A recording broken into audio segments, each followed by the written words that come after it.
This year's Keizer Pride Fair has been canceled after the organizer says she has some safety concerns. Fox 12's Bridget Chavez joins us live now from the mobile newsroom after speaking with that organizer. Bridget? Yeah, Claire Snyder says it was a really hard decision to cancel this year's fair, but she says she feels like it's the right thing to do to keep everyone safe.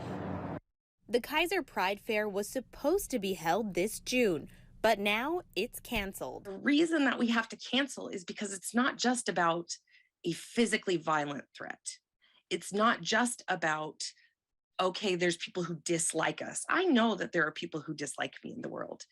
What's scary is when people are willing to share my information, place me or my children in danger, place other youth in danger simply because they don't want to acknowledge who that person is. Claire Snyder, the event organizer, says she made the decision after a far-right rally was held last month in Keizer.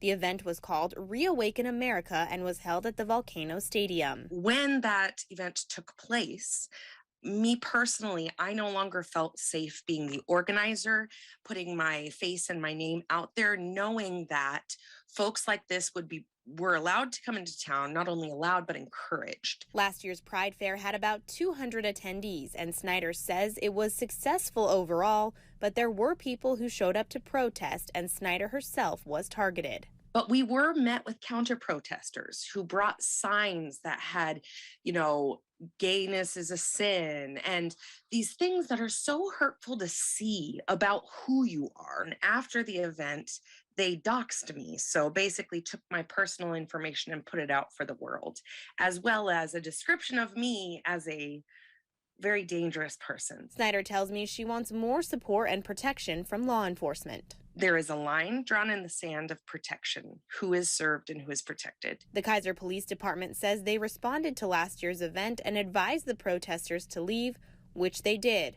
Keizer PD also provided a statement saying in part, quote, Keizer police officers aren't infallible, but so far we've provided little, if any, substantive reason for any group to think the police department won't ensure they're able to freely and safely gather here in Keizer. Snyder says even though this event is canceled, she hopes people will attend other Pride events around Oregon.